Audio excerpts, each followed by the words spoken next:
Hey guys, welcome back to Vlogmas.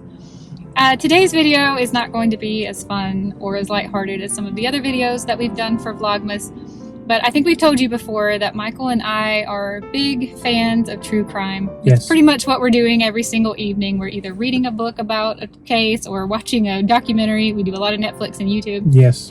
We really enjoy true crime cases, but it's not that we enjoy that bad things happen in the world. It's just that we enjoy learning about things and really enjoy true crime. So we were thinking about what true crime case could we bring to Vlogmas, because we would like to start incorporating more of this onto our channel like we did in October. Mm-hmm. And the two cases that really came to mind that are sort of December Christmas related were the Lacey Peterson murder and the JonBenet Ramsey case. So we were trying to decide between those two, and with all the recent media headlines going on about the JonBenet Ramsey case, we decided we wanted to kind of chit-chat about this one in our Vlogmas video today.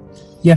And you can go ahead and click out here if you think we know anything or have any new information, because we certainly no insider stuff here. We don't have any insider information here. We just wanted to bring true crime to our channel more, and this was the case that was kind of heavy in our minds lately, right. Being that it's Christmas time and this case did happen. I'm a little older than JonBenet Ramsey was, but in some ways I almost feel like I grew up with her, because as a pretty young child, I started seeing her picture in the tabloids constantly, on the news, at the checkout counter. So I feel like this case has always been something that she's frozen in time as this 6-year-old girl, mm-hmm. but I was only a few years older than her, and in my head, it's as if I've grown up with her, yeah, kind of a thing. So yeah, this has been a case that has bothered me for what feels like almost all of my life. And it was one of those things that it was so heavy. I was a teenager at the time, and we got so many years of it that when we saw the new Netflix documentary, we both were turned completely off by it, because we're like, well, there's not going to be any new information. Why do we even need to bother watching it? And then watching it subsequently had us going out and researching other things, because we didn't really like the way that the Netflix documentary gave anything, quite honestly. And so we've spent tens of hours going down rabbit holes on YouTube channels of other true crime channels and reading other things that have been posted. And so we decided, let's just put something together and kind of tell our own story. So that's all you're getting here is our perspective. When we watch a Netflix documentary, we usually really like them, or we learn a lot from them. Exactly. So we were kind of taken aback how much this particular Netflix documentary kind of was unsettled us a little bit. Yeah. Again, not that we have any answers or know anything that the documentary couldn't, prove, but it brought this whole case back to the forefront of our minds, and it was very disturbing. I would not recommend watching it. Yeah, that's not a good idea, especially around Christmas time, for sure. Yeah, I guess it was the perfect time to release that documentary, and it stirred it all back up again. But yeah. Again, we don't know anything. I wish we did. This is one of those things that has bothered me. It feels like all of my life that there are no answers. And I have circled around over the years, convinced that the mom did it, and then convinced that the dad did it, and convinced that the brother did it, and then right back to the mom. Like, I have gone around and around in my head that you could make such a case for all of them. But then again, if you could have made a case for anyone, they would have been prosecuted, been brought forward. So yeah. It would be devastating to think that her mother went to her grave wondering who killed her daughter, and the whole time everyone said, well, you did, and then find out that we were wrong from some evidence. Yeah, that would be tough. That would be hard. Every single day I feel like my opinion changes, and you could convince me that anybody did it. If you had a good enough argument, you could probably convince me that. I just want to make it clear before we jump into this video that we are absolutely not claiming to have any insider information. Exactly. And this entire video is just us speaking about our own personal opinions that we have formed after watching several documentaries that are pretty prevalent all over the streaming platforms if you look into them right now. This is definitely not us trying to libel or slander anyone. This is just us discussing the opinions that we have come to. Yeah. The whole case seemed to be hinging right now on this DNA evidence that points to absolutely nobody. That's not even good DNA. That's not even good DNA evidence. And if you can exclude random strangers who are happy to commit to and confess to the crime based on the DNA evidence, why can't we use that DNA evidence to also exclude her father and her brother or any other male in her life? Exactly. So, essentially, late night, Christmas night, early morning of the 26th, 1996. Is that right? 911 received a call from Patsy, JonBenét's mother, about a possible kidnapping, right? And we probably all know that. And so we go from searching and waiting for a call from the would-be kidnappers that are supposed to happen early that morning, and eventually end up finding JonBenet in the house. She was 6 years old at the time, kind of put away in this humongous mansion that's close to 7,000 square feet, back behind like a boiler room and so on and so forth. And she was discovered by a family friend and her father. And then from that point forward, we start basically speculating for what has been, almost close to 30 years now about what happened and who did what to JonBenet. And like Julie had said before, there is a lot of evidence in some areas, no evidence in other areas, evidence that points in every which direction, but nothing that is damning. And there was, I think was it a year later, where the grand jury, the DA's trying to see if there's enough evidence to bring to trial, and they have a grand jury, and essentially what we learn is the jurors wanted to, or voted to, not necessarily saying that the Ramseys committed the murder, but also saying that it was negligible and that they were responsible for the harm that was done, but the DA didn't think that the evidence was strong enough to bring it to a trial. And so you kind of move on with there's fringe theories out there where people were looked at that were claiming to be the killer, and like Jules said, the DNA evidence that was found was absolutely shoddy. We don't know if it's a child's DNA from someone she was playing with at school. We don't know. We can't even exclude the parents. It kind of bothered me that we're going off the DNA found underneath JonBenét's fingernails, and also I think there was some DNA recovered from her thigh. That's correct. None of which was semen. So it's frustrating because 6-year-olds don't wash their hands well, and it's no telling how much DNA she could have collected from here, there, and everywhere. For this case to be hinging on that, and it to be not even perfect DNA to begin with, it really bothers me that we would rule out anybody based on that. I'm no forensic scientist, but that doesn't seem like the way to get the perfect answer. And then you find out, unfortunately, that on top of everything else, what little that there is to go off of, you have the police department in Boulder who were used to one murder a year. So you have individuals going through that house that don't know how to secure a crime scene. I don't understand why it wasn't considered a crime scene from the beginning. The place that a child gets kidnapped from is a crime scene. Absolutely. The fact that they were waiting on a phone call for hours and hours that never came really bothers me, that the police would not have known to secure that. There was so much. Just so you guys know, if you've not went down the rabbit holes yet, they had the Ramseys had 2 sets, so 4 other people, 2 sets of friends in the house, and their preacher and their physician, all in the house, along with, I don't remember if it was 4 or 6 different cops kind of coming in and out, and they have free reign. No one has secured anything except for, I believe, her bedroom. I believe there was tape over the bedroom at the time. And yet you've got 7,000 square feet to kind of ramble around. And so I agree with Julia. It's absolutely crazy to me to think in 2024 that you have police departments that don't know enough about securing a crime scene, even in Boulder, which you wouldn't consider to be a sleepy little town, right?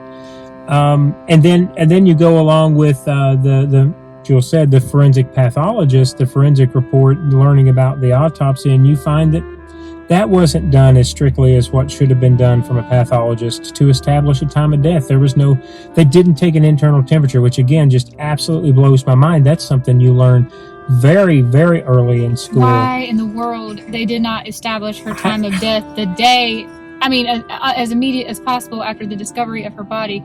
I will never understand that. He based the medical examiner more or less sort of took a cursory glance over her body the day that it was discovered, and kind of identified a few different things, fibers from a blanket and whatnot, and then he put her away to come back the next day and start his actual examination.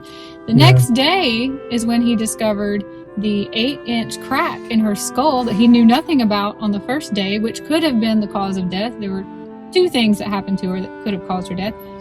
And the next day, it was now too late to accurately pinpoint her time of death, which could have ruled in or ruled out Absolutely. so many different theories. Yeah.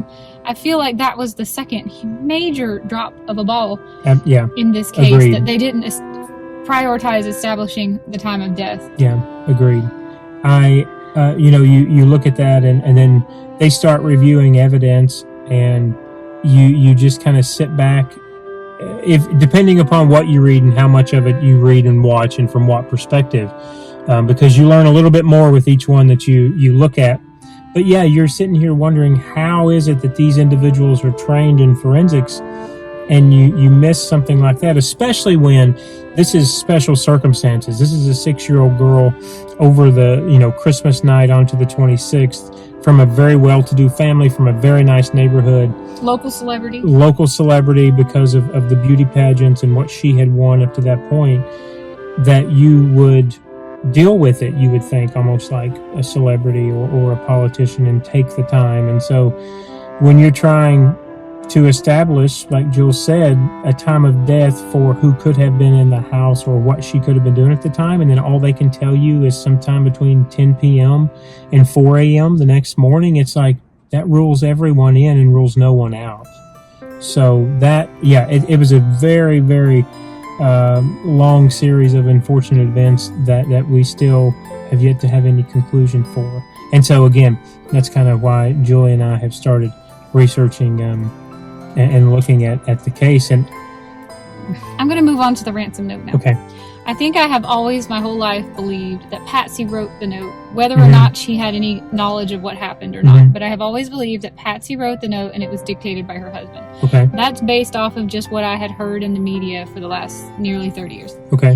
The Netflix documentary had me questioning that, because of many things in the note that I guess I was never really smart enough to pick up on. Things like ransom notes don't generally start out with "listen."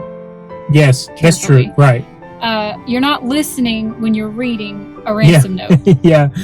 Pay attention, or something along those lines. For the first word in the ransom note after the salutation to be "listen" had never struck me before I watched this documentary, but now it does. It sounds like someone dictating, "Listen carefully," and then the person wrote that down, not realizing. But she'd already started one note, the one that said Mr. and Mrs. Right. Yeah, her pad. So if she had messed up on the very first line, why wouldn't she have restarted this note too? Yeah, because this one was addressed to just Mr. Ramsey. I absolutely believe that the note was trying to sound threatening and really didn't, because they weren't asking for a large amount of money. They were using very big words that generally come from people who are highly educated. It sounded like a little, what do you call it, faction? They said they were a small faction, and it's like, that's not how you would portray yourself. Wouldn't you want to be frightening or intimidating, scary?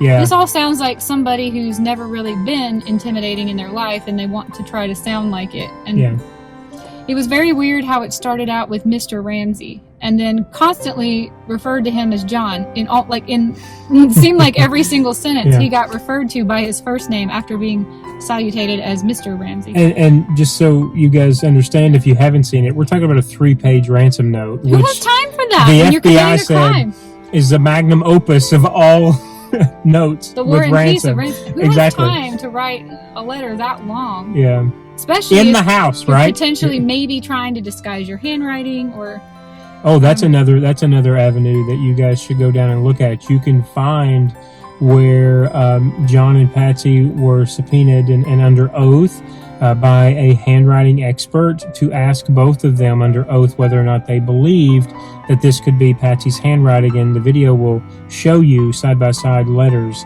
and the discrepancies and the similarities on how some of these letters are written.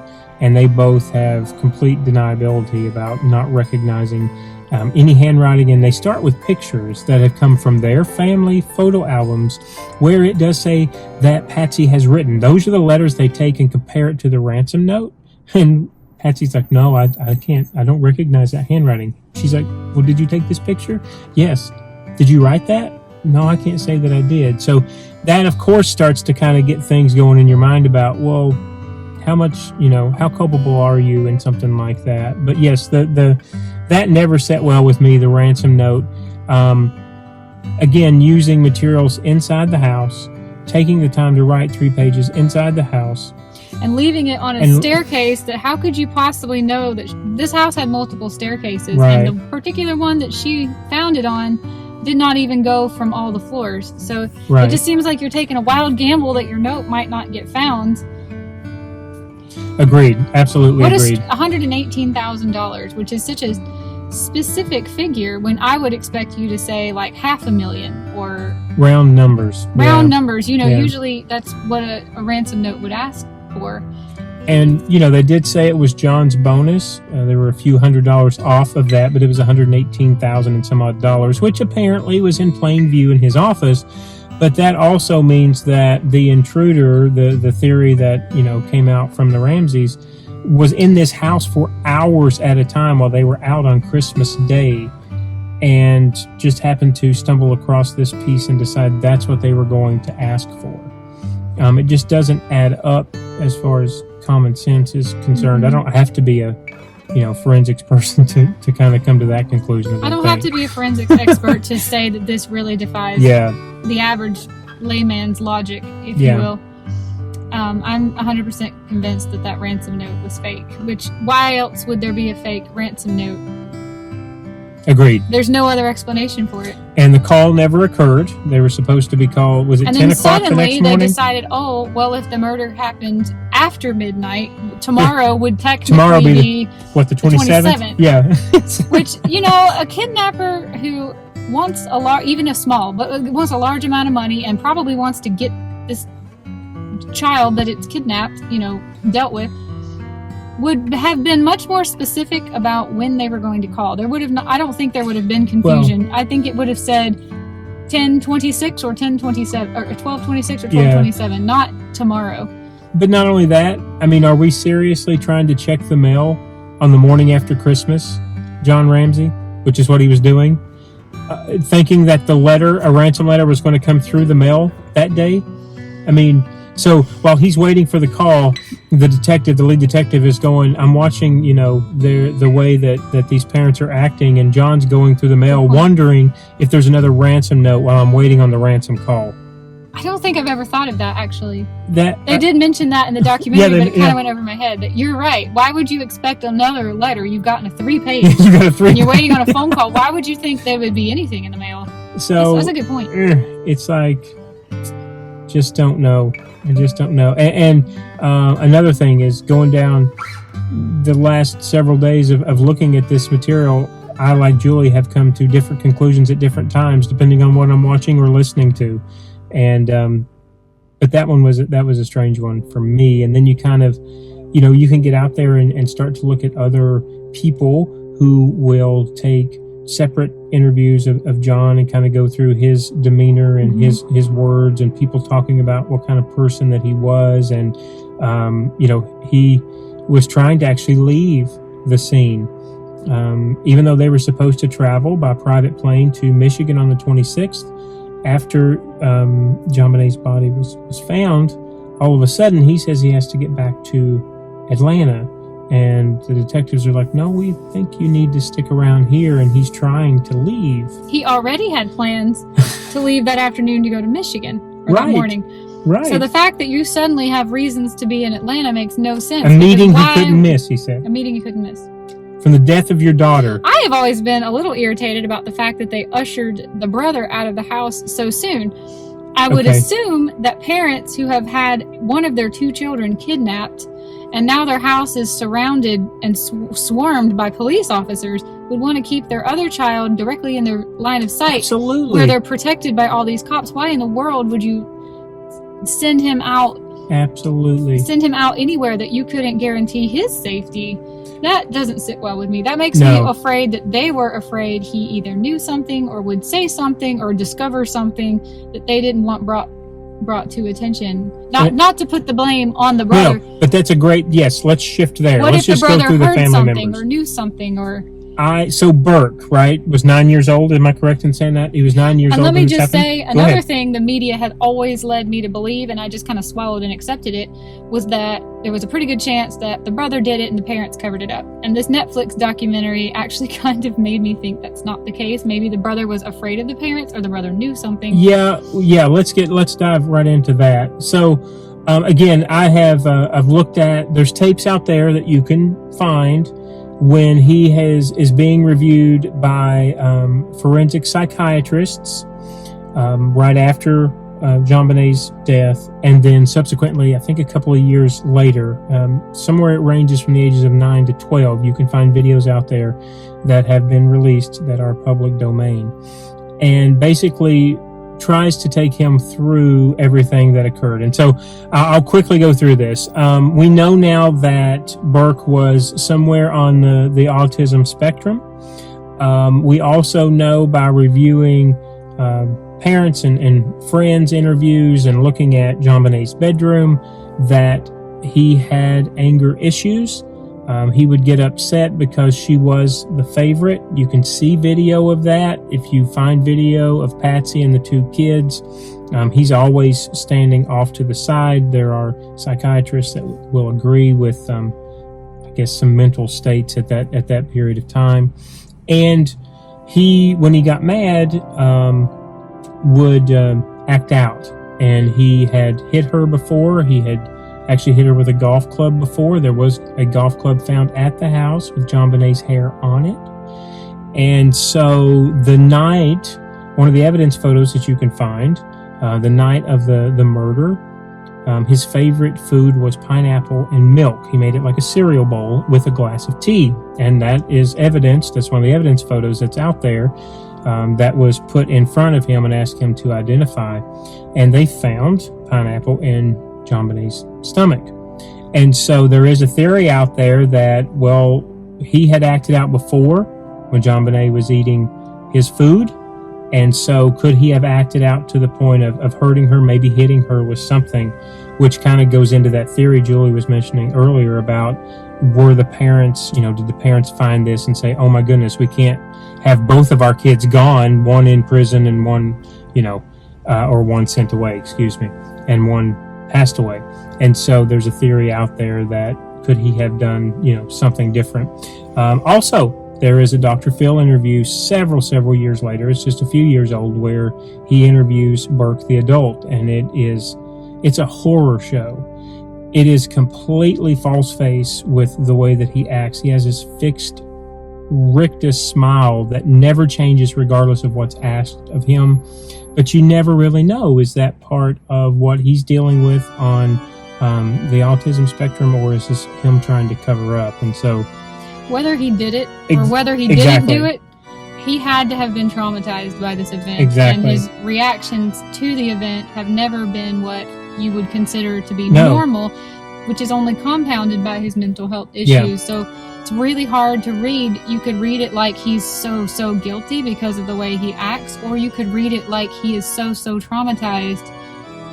Yeah, he stayed in his bedroom. I feel bad that I think I have always assumed he did it based on really not any evidence other than headlines.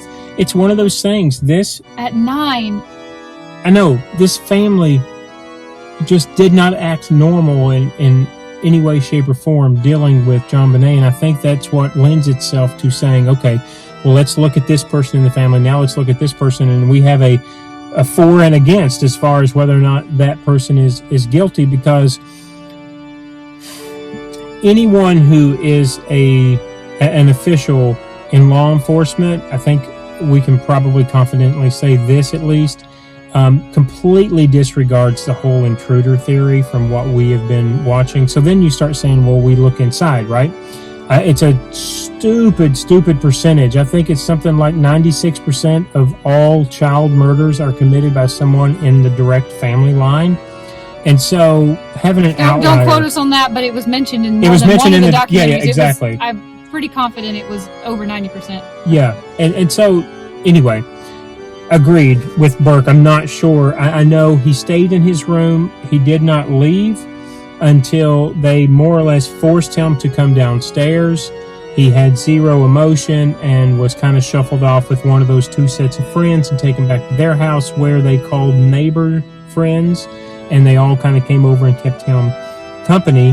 And from that point forward, outside of that, the interview that I told you can find with a child psychiatrist, you don't really see Burke being questioned by anyone else regarding the murder. But I will tell you, watching that, and not being an expert, not being a child psychiatrist, but watching that, it was pretty amazing to see some of the reactions from him. And Jules does not like watching body language. I like watching body language experts sometimes. And so I just feel like body language experts really only seem to kind of only apply to people who behave in a normal and expected fashion.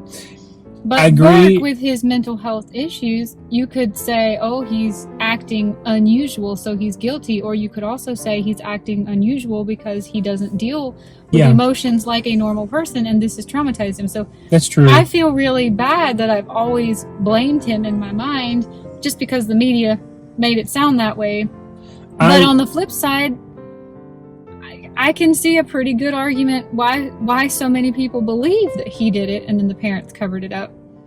The one thing that I will say about the hours that I watched those interviews, the only thing that I could definitively tell you that he attempted to hide was they did show him that evidence photo of the pineapple and milk and tea, and it was in black and white instead of color, just to see how he would react. And he completely denied even knowing what it was or saying that it was his until they kind of prompted him. Well, who knows what the parents told him to that's do. That's the thing. Exactly. That's right. That's where I was going. Yeah. Again, assuming that the parents are covering for him. But if you're not assuming that the parents are covering for him, that looks pretty guilty.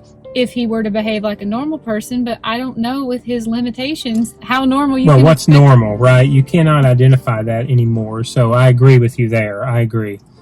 But you're right. Being heavily influenced by your parents, of course, at 9, 10, 11 years old, yes, you have no idea. Especially when you're in this situation of you're not the favorite child. Right. So you're always wanting to earn the affection, attention of your parents. Yeah. What kind of instructions could he have been given that he just didn't know how to act that way, so he acted in a weird way? No, absolutely. I totally agree with you. And I think that, for me, leads me back to believing that, without identifying anyone specifically, one of the two parents knew. Whether or not one of the two parents was directly or partially responsible for her death, I believe one of the parents knew and participated, and I believe both of the parents ended up knowing prior to the 911 call. But I don't know how much. Do you think either one of the parents wrote the ransom note? I believe John dictated the note to Patsy. When you read it, which is what I've always believed. Someone who, so I have found to believe that I think John, I'm not saying he's a bad person, I'm not saying he's a good person. I am saying that I do believe, as a CEO, knowing that mentality of a very successful company, more times than not, they are controlling individuals. I have watched interviews almost coaching and nudging Patsy to say or do something. So I believe he was a controlling individual. And I say that to say it would not surprise me in the least to tell her to write that. And if you read that, it is someone who is essentially saying, look, we believe in John's company. We just don't like the country that he represents. And so We need you to give us, otherwise there's a 99% chance something bad will happen to John Bonet. But if you don't call the cops and you do give us the money, then there's a 99% chance that you will get her back okay. It's extremely weird. The note reads like a bad movie script. Yes, but it's someone that's almost like pumping themselves up to show you we're going after this person because this person is successful. So it makes me think that, yes, I think John dictated that to Patsy, and I don't believe Patsy participated at all. I don't believe that at all. So that if you are eliminating Patsy yes. as involved, are you saying Burke and the father were involved, in your opinion? I don't want to get into the nitty-gritty about all of the damage that was done on the autopsy report of a 6-year-old. It seems like too much for a 9-year-old to do and know how to do. And it's even shocking to me that a father could be possible to some of all the damage that was found.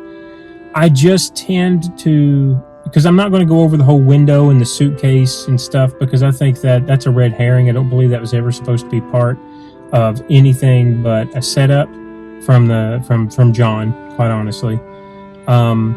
Because they found no spider webs were even disturbed outside, so there's no way anyone got in. I mean, that's the long and short of it. No way they got in from that area of the home, and it doesn't go into the whole MO of an intruder to do everything there in that house and then leave. If you're really kidnapping, why would you leave the note? Why would you leave the note? Why would you take the time to commit the crime, knowing that it's only a matter of time before the family wakes up and could catch you in the middle of the act?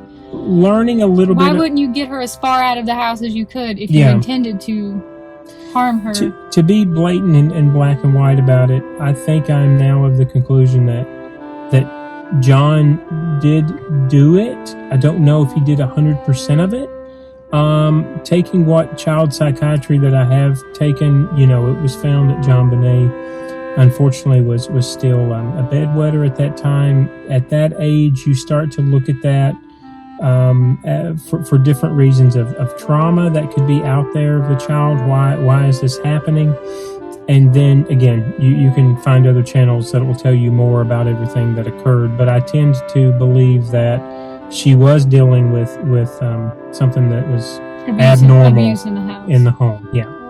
And so I was of the opinion just a couple of days ago, I was telling Jules, I think that maybe what happened was maybe Bert got mad and hit her, and then John tried to cover it up. And I just, the more that I read and watch, I think it's John. I really do. And I think Patsy was just doing, because he had a controlling household, was doing what John asked her to do.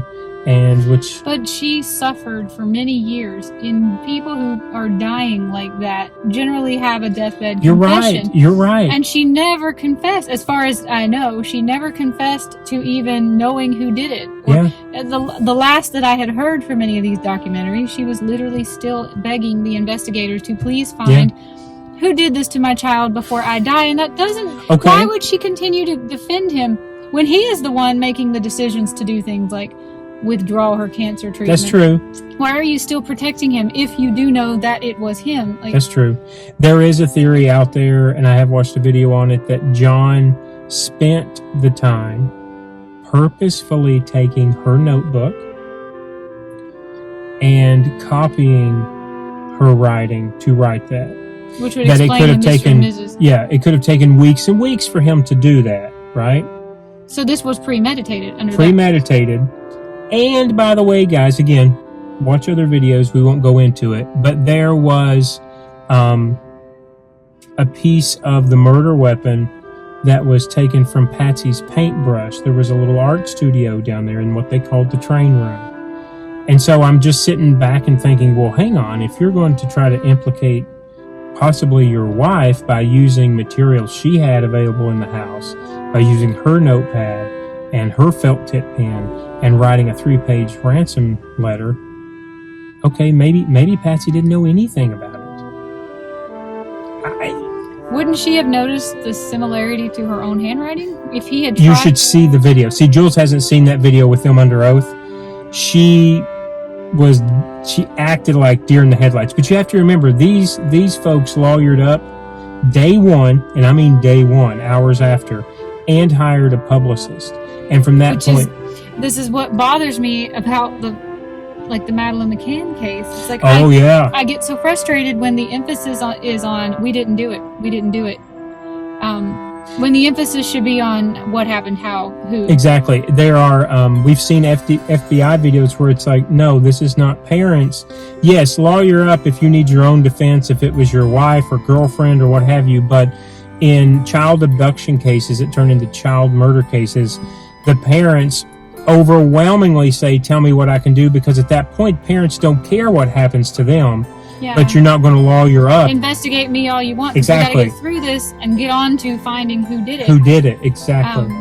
To me, again, I know it's not fair to say that people should behave one way, and when you're grieving, you can all over the place. But I don't have children, but I can tell you that if it was me, I really wouldn't give a damn who thought I did it, as long as law enforcement was actively going out there to find who did. Exactly. And whatever happens to me in the media is whatever, because my name will get cleared when the truth comes out. So this constant defense of don't look at me, look somewhere else, just, I don't know, it could be a PR nightmare. It totally could be. It could have been that they mishandled it, but everything that is out there, if you watch it, does not add up to there was an intruder in the house.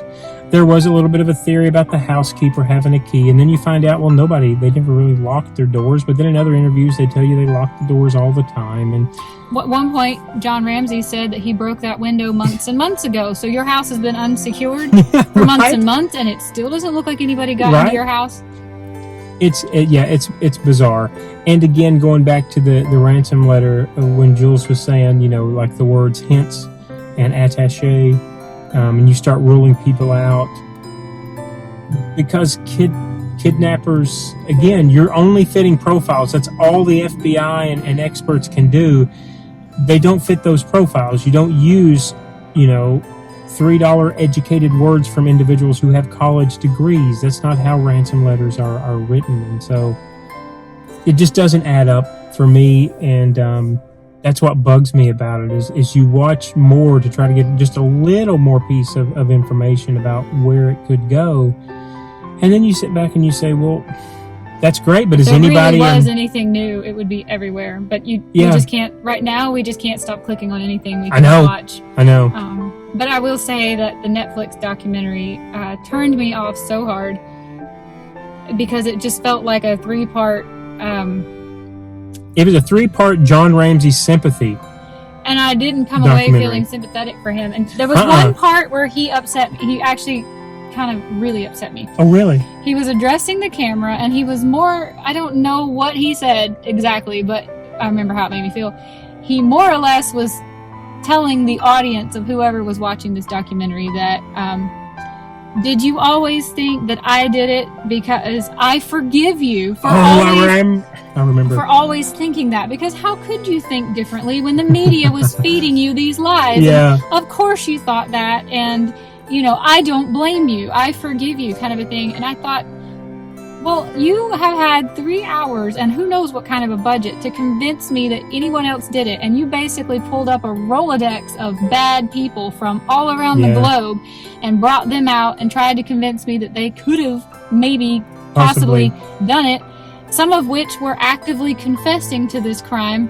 And I still don't believe that they did it. So you had all of this time and resources to convince me otherwise, and you come away with, well, I'll forgive you for always having thought that now that you know the truth. And I'm like, this got me no closer to the truth than anything else did. No, absolutely. That really kind of stuck in my craw a little bit. I remember that now, that you say that. How dare you? It's not your place to forgive me if I'm of the wrong opinion or misinformed. Right. You are not here. That you don't need to forgive me. I've done nothing to you. Now that now you're talking to me like I'm stupid. Like, of course that's what you would believe. Let me pat you on the head. You're not the kind of person who would use a word like attaché. Yeah. Like, I'm using the logic of the average layman to say, your story is so full of holes, and you're forgiving me? You're forgiving me? I'll tell you what it did for me watching it. We sat down and turned it on, and Jules and I both said, The brother didn't convince me otherwise. And you did. This isn't going to... Yeah, exactly. You showed me that, yes, you are a controlling individual by being... You told the camera that you spoke to Patsy's doctor and you both decided to withdraw care. That is controlling. That's a controlling trait. It's possible she wasn't in the right mind to make her own medical decisions. But... You Why are really you telling glossed me, over that as if that's not an important detail. You Exactly. You barely said something about her brain wasn't quite right at the time. Well, I know from all of my years working in medicine, it's not really that easy. And chances are she had some type of paperwork in place for what she would want when the time came. But you really sold the story. Like, you and her doctor conferred together and arrived at a conclusion that clearly was against and didn't tell her. That's what you said in the video. Yeah, there are ways to explain this to a person who is currently losing their mind. Right. I don't know. I have a career in these kinds of things, and what happened might have been perfectly on the up and up, but the way you told the story about what happened made you come across like you were actively working against your wife, knowing that she was going to her grave, possibly with information you didn't want to get out there. Yep. So you probably did everything right, but you sure can't tell that story. But again, story. You did it in the wrong way. Exactly. So now we've got a paper trail of how many years of you, I don't know, just kind of being shady. But you did what what we hoped you would do. You shifted the light away from Burke, and that's now. I think I have. I've gone around the gamut, like I said, thinking it was one after the other. But most of my time, I've thought it was the brother. Somehow or another, I don't think I ever realized he was only 9 with mental limitations and mental struggles. Right. I somehow that had either eluded me or I had forgot. But I went into this documentary like, okay, Burke did it. So how much did the parents cover up to coming away thinking, I don't know if he knew anything. And if he did know anything, he was terrorized and traumatized. Yep. And it's possible he was involved.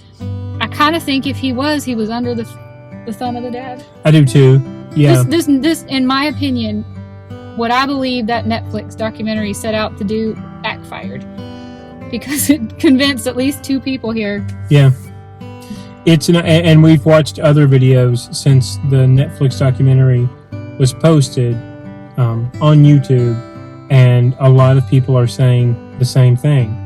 Don't waste your 3 hours unless you want to see. Well, confirmation bias feels good, but I have watched a few, including a psychologist that I watch on YouTube, who actually now believes it was one of the really bad people who were complete strangers. So, it's like when somebody believes with you, it's kind of like you add a coin in your bank of I'm right because so and so agrees with me. But I have to say, I have seen a small number of people who do have a right to be, they are very highly educated and put in their 2 absolutely. cents. We all have. Who have decided they feel exactly that the family was innocent. That shocked me. I mean, okay. This will never get solved in our lifetime, will it? I don't know. I don't know how it could. Patsy has passed away.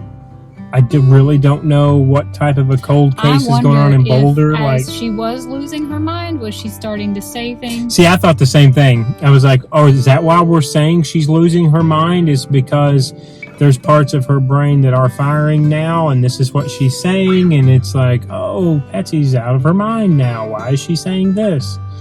I really wish if I could have one wish, it would be that the truth would come out.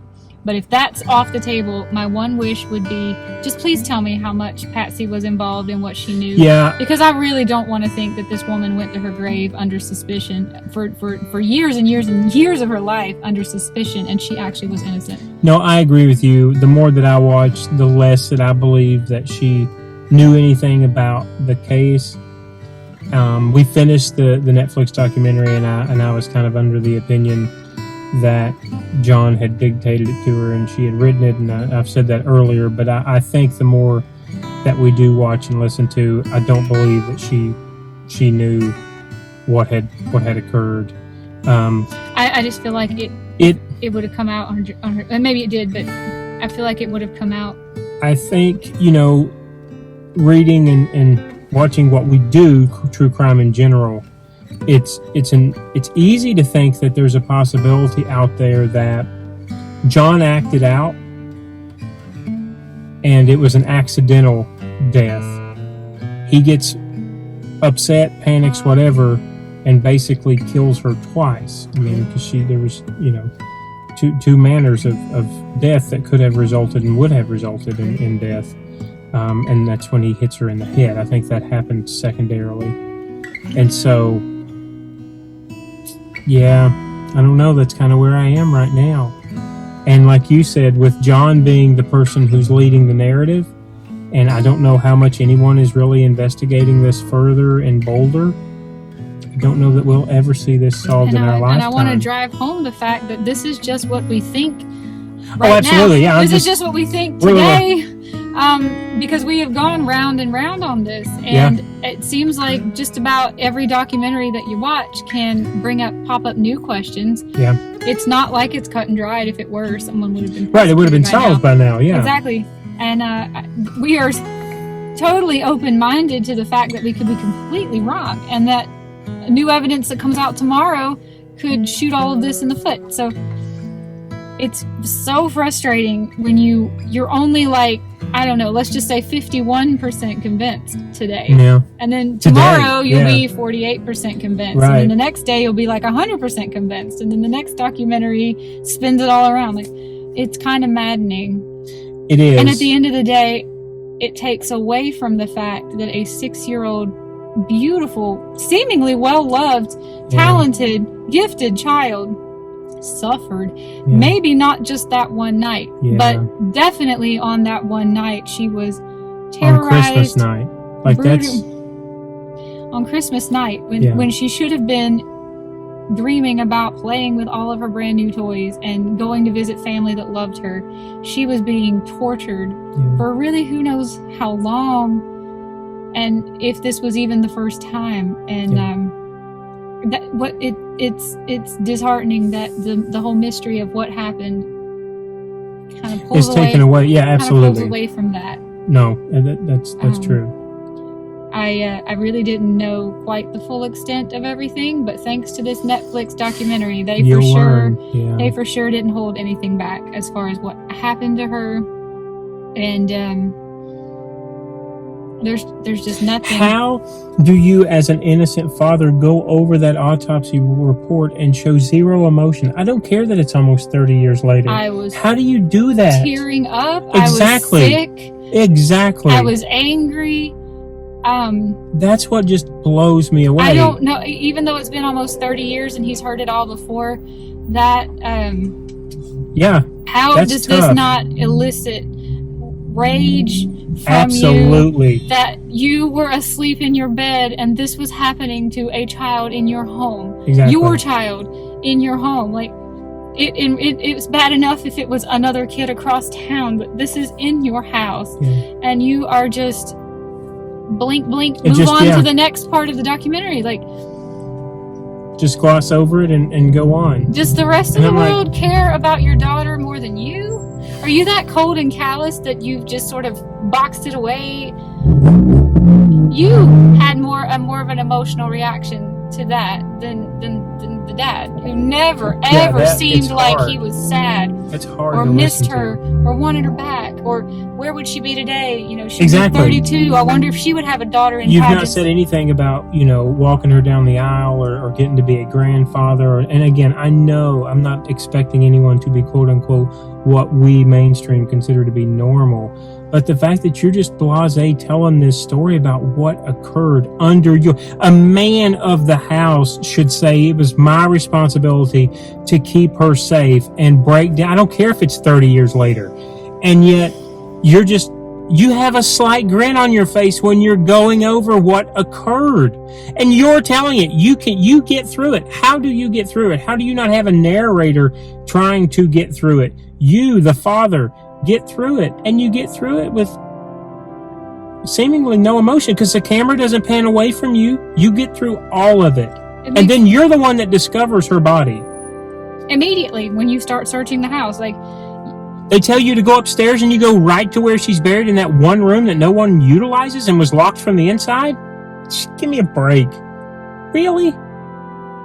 And then you cut the ties off of her hands first. How is that going to help you resuscitate anyone? I get ripping it off of her mouth. Of course. No, yeah, of course. But now your DNA's everywhere. Yeah. Now you can't say that you've messed up the crime scene because I'm the father. And you move the body. Well, you don't scream. The fact that he moved the body, not being a law enforcement officer, makes me think he was rushing her to help. But then the law enforcement officers moved it a second time. Well, yeah, that's a total... At first they tell him to put her down on the floor, which is definitely contaminated. And then they have him pick her up off... Or somebody picks her up off the floor and moves her to the couch, in which case people collapse on top of her. And it's like, I don't know if in that moment you were literally thinking, I've got to contaminate as much DNA evidence as I can possibly put all over this child, or were you just that emotionally out of it? I mean, maybe, How did this home not become concealed as a crime scene from 6 a.m.? Like, how did it take 7 hours, I think it was, before we started actually looking for evidence of a crime? It blows my mind. You sealed off her room even though she wasn't even in it. So the rest of the house would have potentially had clues as to how he got her out of the house. If that the whole thing. That's another thing, right? They roll up like at 6 o'clock or something, and they don't find the body until like 2. Is it 2-ish or 1? Okay, 1 o'clock. Somewhere between noon and 1. But yeah, they tell him to go upstairs. He goes with the friend. I don't know in my mind. And again, this is complete speculation, and I know I don't expect anyone to act like I would act. But if you have a friend, right? He's going with his friend. They go down to this room. He hears John yell out, so the friend comes to him. Why are you not starting chest compressions and mouth-to-mouth right there while the friend goes to get the cops? Yeah. Maybe he doesn't know how. Not everyone knows how to do that. But at the very least... Okay, but then you pick her up? There was no sign that he even fumbled around to try to breathe for her, Like... That's true. You're right. Even somebody who doesn't know how to do CPR is likely to... When it's their own child, they're likely to try, even if they just bungle it. Anything is better than nothing. If she's already dead, or you have any reason to think she is. Right, you're not doing anything wrong. Exactly. I know. It's frustrating. And it always will be. I would love to know the truth. We would love to hear your thoughts down in the comments below because... Because maybe there's a video we haven't seen that sheds light on the intruder theory, or sheds light on Patsy being involved or not, or Burke being involved or not, or somebody completely random, maybe the housekeeper. But that's just from what we've seen. That's kind of my own, of course, a little couch surfing, sleuthing that we've done in the true crime. But it counts for absolutely nothing. This entire video is our opinion. Speaking of, we need to shoot disclaimers to go at the beginning of this video. Oh, that's true, yes. This entire video is our opinion, but this is just something that's been kind of heavy on our mind lately with all the resurface in the press and it being that time of year. It's got to be a tough time of year for everyone. And that's where the sleuthing comes from. It comes from wanting to have justice for the little 6-year-old girl that was essentially tortured. And stop trying to defend your own reputation when that's exactly you're not being prosecuted. Let it go. I would understand this level of I didn't do it if you were facing life imprisonment or the death penalty, but you aren't. You haven't been prosecuted for anything. This whole I didn't do it attitude is really obfuscating, I think, the public's perception and coming out and doing interviews and saying you want more DNA tested is not helping anybody. It's poor DNA. It can't really... They found... Now, first it was 1 male, then it was 2 males. Now it's 2 males and a female supposedly underneath the fingernails because we've advanced in the science of the DNA. I would just probably willing to bet that she's not washing her hands very well at the playground, at school, they went out to dinner with friends. Which again makes me think, if you don't have defensive wounds on you, look inside that house. Because you trust your parents. Mm-hmm. And so anyway, it's absolutely just our opinion. It's a frustration being around the holidays like it is now and realizing that this case has come back up and we would just love to see justice done since we are true crime fans. I know this isn't our typical Vlogmas video, but we do definitely want to start bringing true crime to our channel more often. It happened to be one that's everywhere right now, and we're thinking about a lot. And I think moving forward in Decembers, we'll try to do a little chit chat about a true crime. Maybe every December as part of Vlogmas. It's just because it's a happy time of year and there's lighthearted content. We should never forget that there are people out there that have had their whole lives destroyed. Never be the and same this is an again. anniversary of that for them, and how traumatizing and devastating that must be. Absolutely. Right, guys. If you want to chit chat about this in the comments, we would love to hear from you, because we love picking brains and having ours picked, and we certainly are not sitting here saying we know anything. Yeah, send some other videos or something you've watched too. I would love to. Yeah, sure. I would love to watch it also. And we will see you another day in another Vlogmas We video. appreciate it, guys. Merry Christmas, happy holidays. Yeah. Have a great day. I hope it's a good one for everyone. Bye bye.